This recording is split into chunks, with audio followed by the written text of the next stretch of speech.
I'm going to just show you our website really quickly so that when I talk, it's clear what it is what it actually does.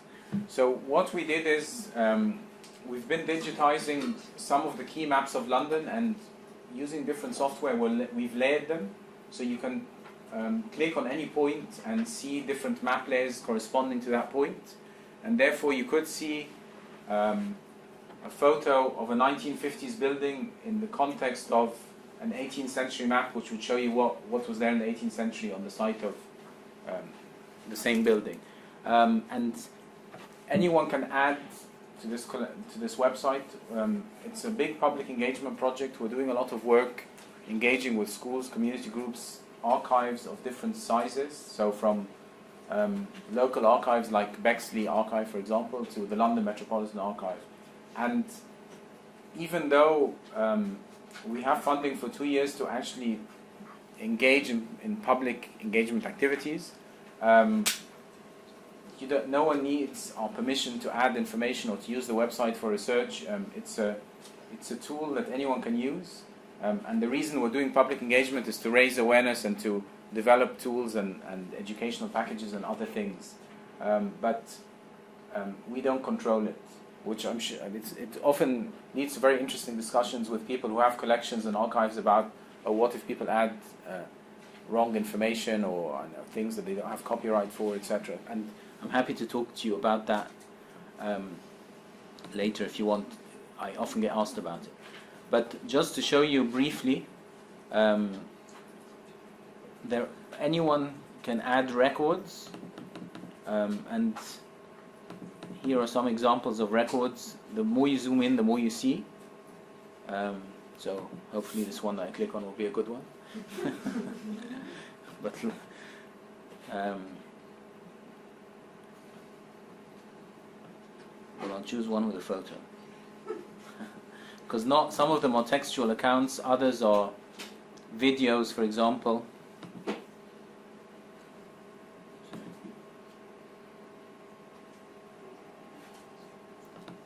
So here's an example of someone's record, which comes from an early book, but it's related to a collection about the docks. And this lady, whom I happen to have interacted with, comes from a family who owned a bookshop that furnished the libraries of ships and other vessels, so that the crews would be able to have something to read as they sailed off.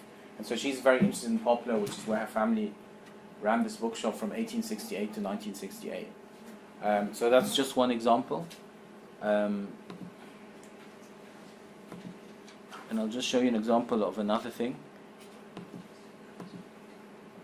which is switching on layers.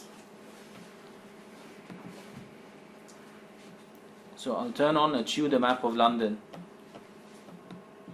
So what I've just done is turned on a map of Tudor London, which means that all of these records that you can see, if I scroll to the bit of the map corresponding to the City of London, you can see them in the context of that map, which means that if we were to look at the site of this building, for example, where we are today, we'd be able to find out what was there in the 16th century.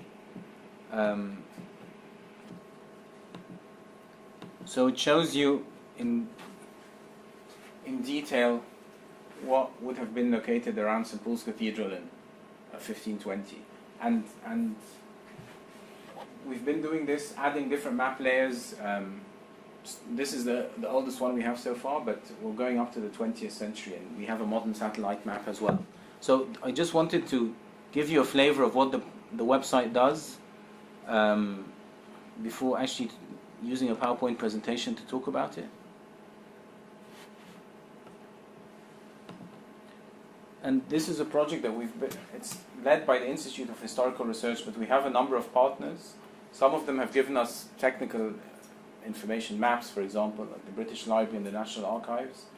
Other partners, like the London Metropolitan Archives, are actually sharing 1,000 images and film clips related to the city of the Corporation of London, as part of an initiative to raise awareness and encourage people to use their collections. We're also, because a large component of this project is related to education, So our aim is to work with 100 schools across the 32 boroughs of London. And Historic England has given us the right to use the 24,000 RAF images of London taken after the war. And there's an interactive component whereby school children can georeference these images, which is to create one large image out of the 24,000. And our aim is to engage with schools to get them to develop projects which are about their local area or their local history or thematic things of interest to them. We're also working with Birkbeck University to try and embed this project into history courses and especially short courses, because what we did for about a year before we finally got the full funding we needed from the Heritage Lottery Fund was try this project out on a number different groups in Barking and Dagenham, which we took as a pilot area, and try to understand what the usefulness of a project like this could be and who would find it useful and in what ways. And we found that there was definitely, from the educational side of things, and there was high demand, but we also found that there were many people that had historic information that they knew about and no one else knew about, like the lady who's been studying Poplar and her family's bookshop, for example, that we might consider them amateur historians, but actually in terms of the thoroughness of what they know and the time that they've been studying something, they're experts in their own field, and many of them are very happy to share information but haven't had the tools to do so. And this website provides such a tool because it enables people to share. It's free, anyone can use it. We also did a lot of work with local archives to understand how it could be of use to archives and collections. And what we found is that many of the archives I worked with in London or interacted with, which could be archives like companies, like delivery companies, for example, that one of the problems they face is that people don't know that they have these great collections, and that the natural instinct, if you're doing research sometimes, is to go to the British Library, but not to think, well, I'm interested in Havering, let me go to Havering and see what local studies have there. And we found that in some archives, things had been digitized, but they weren't online. And Bexley did a very good job. Well, what we did with Bexley, which I think is a good example, is we found postgraduate students who could help them work on pinning the digitized material they wanted to share online, because I'm sure you can appreciate that many people have great ideas and great aims, but often lack the human resources to implement them. And we found that actually working with or getting qualified students and pairing them up with entities like archives in need of assistance and some kind of sub-projects to which would improve public engagement or increase public engagement was a very effective way of doing it. There are two sorts of information that we're dealing with. One are the layers that we're adding to the site as the Institute of Historical Research on behalf of its partners, but also we've often come across examples where people say, oh, well, we have this fantastic map of Camden which shows the work of 5 developers in 1910, can you add it as a layer as well?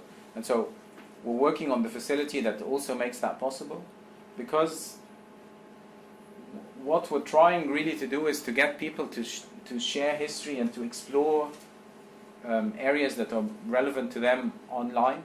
And we found that I would say most people that we engage with, even if they think they're not interested in history or interested in the history of places that they know or activities of relevance to them, and that spans all ages, I would say.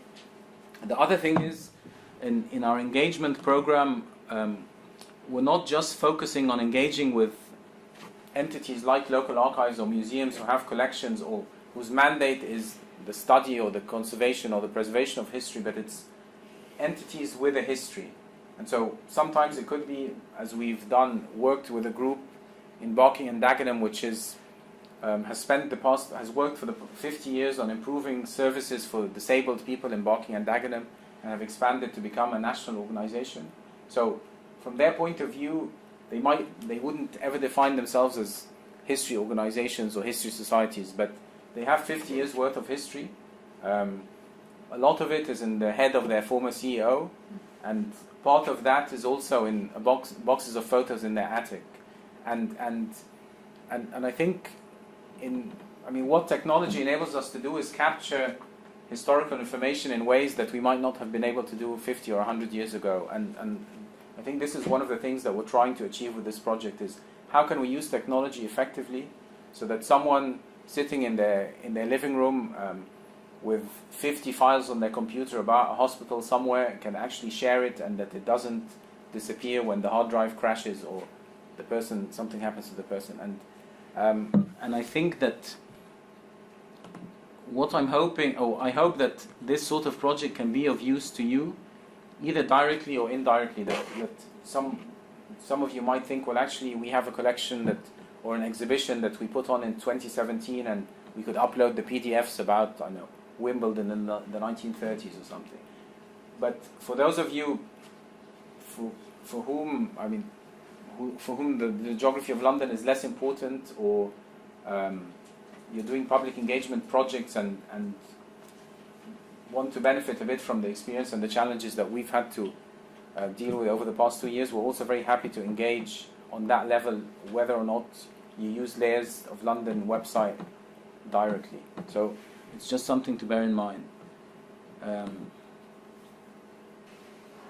So I'll talk to you more about some of the things we've encountered related to archives and collections. So archives often ask us, how do we guarantee the copyright of our images, and how do we make sure that no one takes them and uses them commercially?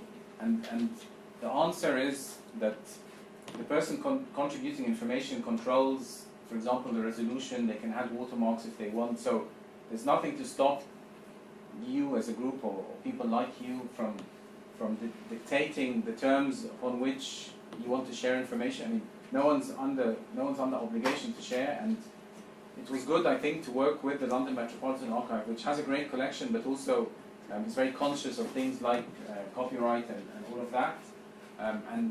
And by working on this collection with LMA as a pilot, it was very useful for us to think of all the challenges we need to overcome, and which we were asked that whenever I talk to archives, they always ask me the same sort of questions that LMA has already raised with us. So that's one thing. The second thing that I'm often asked is, well, what if someone contributes wrong information or defamatory things? And because of the scale of this project and the fact that it's open-ended and that someone might be a specialist on something that none of us at the IHR know anything about, we can't monitor things up front. So we can't filter things and say, well, we're not going to allow this record about 1930s carpentry around St. Paul's because we think it's inaccurate. But what we can do is react to things that other people have flagged up as being inaccurate. And so there's a system whereby you can flag up something that you think should be taken down. We're also adding a function whereby people can comment. And we've done some consultation with Art UK, which is a website that does a lot on paintings, and they said that actually the comments feature was really effective, because part of it was that when you contributed information and you knew that other people could comment on it, it made you think a bit more about what you're writing or what you're adding. And secondly, to the end user, it's often beneficial to see kind of how 2 or 3 people have added information about a certain photo or certain. And if any of you are members of Facebook groups that are related to local history, I mean, often really valuable information is obtained by 20 people all talking about the same thing and reaching a consensus as to what building it is or what year a photo was taken. So those are ways in which the project overcomes some of the challenges of archives. The other thing, I think, because this is a crowdsourced project to some extent, is how do we guarantee the quality of contributions? And there are 2 ways in which we're doing that. One of them is that we have an engagement program, which means that we organize workshops and we set up hubs, because initially we thought of many different ways of doing it, and we found that actually one effective way, given that we have limited resources like everyone else and limited time, is to gather as many people as possible in a room and kind of talk about how the key things that everyone seems to want to know. Or how do we use the website? How do we add a collection? And one of the things that we found, which many people have to deal with, is how do we make a contribution that's valuable? Because someone could write a really wonderful account about Christmas in 1954, as someone did, about that they bought a Christmas cake for chickens and kind of and what Christmas Day was like in this traditional family in East London. And other times it could be someone who writes, well, we bought sweets here every Sunday. And you could, I mean, one of the things we found is that it's not really what you write about that makes it worthwhile, but how you write and the richness of the content. And so part of what we've been doing is we've organized a system whereby periodically we have events that groups who are interested can attend, and we can help them technically or in terms of content. But the other thing is, one of my colleagues is developing many online resources in the form of guidance and good examples that people can follow. And I think, one of the challenges of digital projects is that you're not there in the room sitting with people and guiding them. And so it has to be self-explanatory, it has to be easy to use, otherwise it doesn't work, especially if people have short attention spans. And the other thing, of course, is that often the people, or many people with great historic information, are the worst at using IT. So we have to kind of try and overcome that as well. There's a slight delay on the button. Okay. Hopefully. Not that long yet. Okay, well. Let's just... Oh, it's gone. Just check.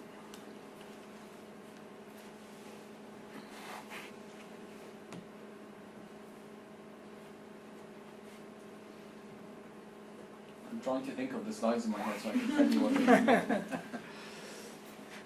It seems to be suffering. So I'll tell you why people find it useful. Because many of the groups that we work with and archives already have websites. One advantage of this is that you can see information about a specific locality or neighborhood or borough in the context of Greater London. So people that might not know much about Hounslow, for example, might find out about it simply by looking at a map. And you sometimes get groups that are working on similar themes, conscientious objectors in World War I and war memorials, who work in isolation, seeing that actually there's great complementarity, between two collections of information that are added by different groups. And so it can stimulate discourse, but sometimes just complementarity of information. Secondly, we found that there's a great advantage in being able to map information. And that's something that the group I mentioned to do with conscientious objectors, they've been studying 300 people in Haringey who objected to the war or didn't want to serve, but they'd never mapped that information. And what they found when they mapped it on layers is that actually many of these people they were neighbors, and sometimes from a postcode or from just addresses you can't really tell. And so it enabled them to understand that actually the way that ideas spread were by being in very close proximity. So those are two advantages we found, as well as the fact that a group studying conscientious objectors, if conscientious objectors weren't on your mind, and I presume they're not on the minds of many people in this room on a daily basis, you might not think, oh, what information is there about them? But if you lived in Haringey, where they've been doing their study, and you thought, well, let me see what history of Haringey I don't know, you'd come across this wealth of information that would tell you about your neighborhood that you wouldn't otherwise discover. So, in short, I think it gives good exposure. Finally, I'm going to whiz through in 5 or so minutes and just pick up on any points I might have not covered. So, I mentioned working with schools, and one of the things that we found that school teachers like about this project is that it uses technology, it's interactive, and it links history and geography and other things. So it's the kind of thing that school children are more likely to think, oh, this was a fun hour that we spent in class. And I spoke about the two types of heritage. I also, the photo on the right is a really interesting one because it looks like a boy in front of his house, which it is, but what's interesting about the photo is the white X by the door, and that was, so his father worked for a factory, and the way that they used to, if you had a white X on the door, they'd wake you up, they'd come and knock on your window with a long pole and wake you up in the morning for work. And so that's the kind of thing that an individual would know, but 100,000 people looking at the photo would never guess. And I think it underscores the point of why is personal history important and how can it inform a much better understanding of how life was at a different time. How we developed the project, I spoke a little bit about this, but we did a lot of user testing. It was very useful. We tested the website out extensively on loads of different people, and it helped challenge our assumptions and our web developers' assumptions about what was easy and what was difficult. It's not perfect, nothing is, but what we're trying to do is refine small things that people have come up with, but it's definitely much easier to use than it was a year ago, thanks to working with different groups. And I mentioned the fact that sometimes the people with greatest information are the ones with the least skill at using technology. One thing we've been trying to do is to pair older people with young people through student placements and work experience initiatives, and it works well. The only thing is that it's quite labor intensive, and so this man Eric on the left, who knows everything about or has been studying areas of Barking's history for the past 50 years, is also dyslexic, and so we found a student who went to his house, and together they would write these records. It's something we're trying to think about at a larger scale, but I think as a model it's an interesting one.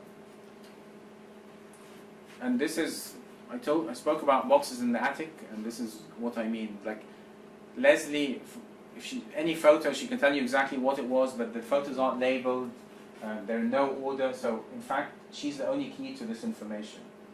And one of the heartwarming things was that many people were very interested in this kind of project and thought, well, actually it's a great opportunity to do things we think should be done. And we've also, one strategy we've adopted is to contact projects that have just been funded by the Heritage Lottery Fund and tell them about the Layers of London platform, because they're early enough in the process to be thinking about how we're going to have a legacy, how we're going to record what we do, and it also saves a lot of money, which the Heritage Lottery Fund likes, rather than someone spending lots of money on a website or on thinking, well, what's the long-term output from what we're doing? Here's part of the answer, that you can put it online and it will be available. The Institute of Historical Research has existed for a very long time, and one good thing, which is also often asked about, is, well, what happens after the period of the funding? And we have the benefit of a long-standing institution, and even if 5 years from now our team is smaller than it is today, at least we know that the infrastructure will be there and will be updated and things will be archived, which is quite important. Yeah, I thought this was interesting because Eric, the man whom I spoke about before, when I first met him in Barking Library, he showed up with this shopping cart and said, oh, all my information is in here. And the other side of the project, which I think is quite important, is that the digitization of historic maps is a very good way of enabling access without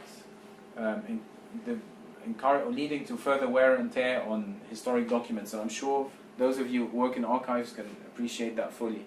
These are the Inland Revenue Survey maps owned by the National Archives. They link to very important field books which record economic information about every property in London in 1910 or 1911.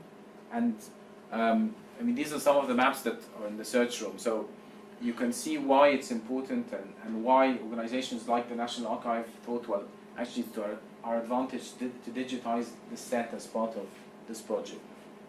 And it makes research easier, of course. So what's our time scale? We launched our website last month. There are many components that we're still adding to. For example, we're working on a project with the London School of Economics to do with the booth poverty maps, which are a very interesting resource.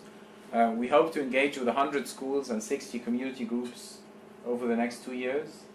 So if you're in London and you're one of those two, please contact us if you're interested. But as I said, this isn't only a project whose infrastructure can benefit London. It has wider benefits, I think, too.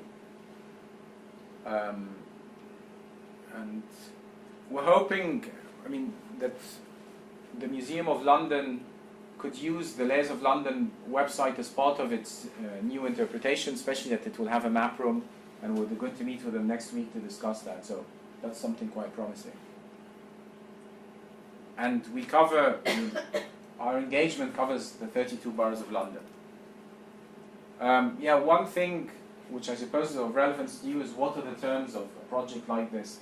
The Heritage Lottery Fund is very clear that it wants people to share things that they're willing to share, and so they're shared under a Creative Commons license by attribution for non-commercial use. So as long as someone doesn't use something commercially and attributes it to you, they have the right to use it. As I said, some archives are more apprehensive than others, and so some of them have watermarks, which people don't mind, I think, because often most people aren't interested in ripping you off and taking material and writing a best-selling book. But so for many people, a watermark doesn't really deter them from understanding what they want to understand or discovering what they want to discover. And for those who have other motives for using heritage materials and archives, it's very clear where the collection comes from, and they can simply contact whoever it is and say and follow the formal processes of acquiring permission and paying fees, etc. So I don't think they're at odds with each other at all. And this, basically, I didn't show you this, but it's quite a simple task to add a record or a collection. You click on a point on the map, and a form appears, you fill in the form, it tells you what you have to do, and you can add videos, audio files, documents, anything you want, and it creates a record on the map according to what you added. And you can see that record in the context of any historical layer. And you can have thematic collections, some of which could be public, so you could say, well, I really want to start a collection about pubs called the Red Lion around the country. And you could add 10 of them, and other people could add 500 others. So you can also exercise control over, is it only you that's controlling this? Is it your collection? Is it a public collection? Is it a collection of 10 people who are all working on the same thing?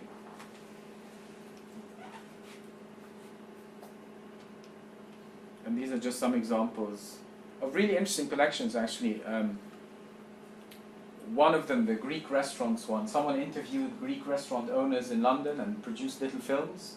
And often what was most interesting to me was why they set up where they did and how their clientele had changed over the decades. And often they were set up in areas of London that were originally Greek, or with a high concentration of Greek communities. The Greek communities went elsewhere and the restaurants stayed. And so the institution's the same, but its clientele is different, and some of them spoke about how travel had made Greek food something much more appealing to a broad audience. So you really get very interesting perspectives on historical change by making it easy for a very random and broad array of projects and groups and individuals to all talk about what's of relevance and meaning to them. These are some of the maps currently online. We plan to add more, and as I said, these are general maps of London, but there's also the possibility, or not possibility, the opportunity to digitize more local things too. And I mentioned Raf Photos of London. They're really detailed, they're really interesting because some of them show very dramatic change and others show very little change. And I think that this is one of the interesting things about a project like this, is that history is as much about what hasn't changed as it is about what has. and the georeferencer works. You click on a point, you get an image and the corresponding location of that image on a map, and what you have to do is connect 6 or 7 points on the photograph to the same 6 or 7 points on the map, and it sticks it. It's like doing an online jigsaw. That's why people like it, I think. Well, I spoke about public engagement. This is the Haringey group I was telling you about. This is the lady whose family owned this bookshop. And so this is just a summary of what we think is useful about this project. I hope that you see it as a good example of how IT and heritage and history and archives and collections and the arts can be linked. As I said, we're always very happy to meet up with groups who are interested. You don't have to be in London. We often talk to people that are interested in similar or the same sort of idea somewhere else and think, well, how did you overcome this? How did you overcome that?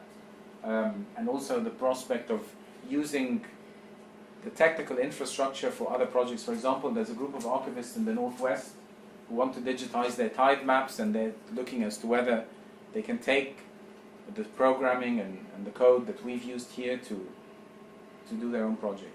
And so we're very happy to help with that. I think for anyone working on a new project, this is the key thing that we've learned, is that everything takes much, much, much longer than we thought, especially the things that we think are going to be quick.